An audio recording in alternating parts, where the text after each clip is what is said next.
साहिबगंज का पत्थर कारोबारी कृष्णा साहा गिरफ्तार हो चुका है। लगभग 11 घंटे की पूछताछ के बाद ईडी ने कल उससे गिरफ्तार कर लिया। अवैध खनन मामले में ईडी ने समन भेजा था। समन मिलने के बाद पहुंची थी ईडी कार्यालय। पंकज मिश्रा का करीबी है कृष्णा साह। आपको बता दें कि साहिबगंज का पत्थर कारोबारी कृष्णा साह गिरफ्तार हो चुका है। लगभग 11 घंटे की पूछताछ के बाद ईडी ने कल उससे गिरफ्तार कर लिया।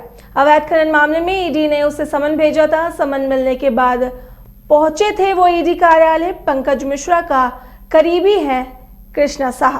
विषय पर अधिक जानकारी देने के लिए हमारे साथ हमारे सहयोगी नीरज जुड़ चुके हैं। तो नीरज, साहिबगंज का पत्थर कारोबारी कृष्णा साह गिरफ्तार हो चुका है और लगातार ईडी उससे पूछताछ कर रही है, इस पर क्या कुछ जानकारी है?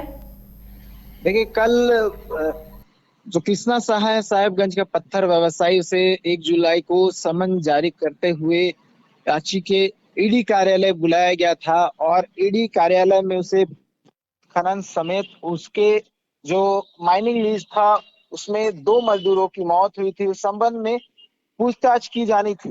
कल लगभग 11 घंटे की पूछताछ के बाद ईडी ने कृष्णा साहा को गिरफ्तार कर लिया है और कृष्णा साहा बताया जाता है कि जो साहेबगंज का पत्थर व्यवसायी है और विधायक प्रतिनिधि भी है पंकज मिश्रा, उसका करीबी है और जो अवैध उत्खनन चलता है साहिबगंज में, उसमें पंकज मिश्रा के बाद इसका नाम आता है। आपको बता दूं कि 8 जुलाई 2022 को ईडी ने साहिबगंज के कई ठिकानों पर अवैध उत्खनन को लेकर छापेमारी की थी और इस छापेमारी में कई चीजों को जब्त किया गया था, कई अवैध उत्खनन का पता चला था और लगभग ईडी के जो रिलीज जारी किया था, प्रेस रिलीज, उसमें ये जानकारी मिली थी लगभग 1000 करोड़ का अवैध उत्खनन उस इलाके में किया जाता है और ईडी ने कई जो माइनिंग लीज थे उसे सील कर दिया था और वहां के डीसी और एसपी को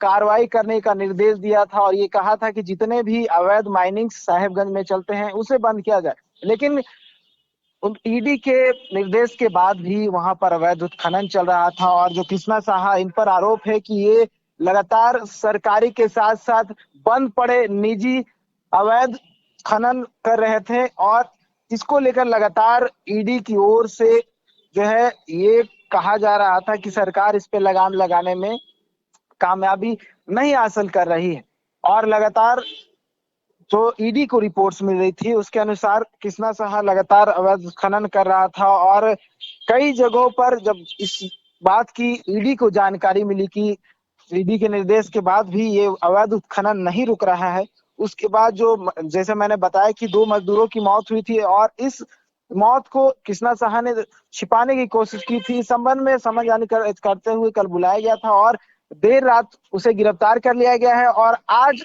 उसे पीएमएलए की विशेष अदालत में पेश किया जाएगा और हो सकता है कि ईडी रिमांड की मांग करे और रिमांड में लेकर और भी जो अवैध उत्खनन से संबंधित जो मामले हैं उसको उजागर करने की कोशिश करे।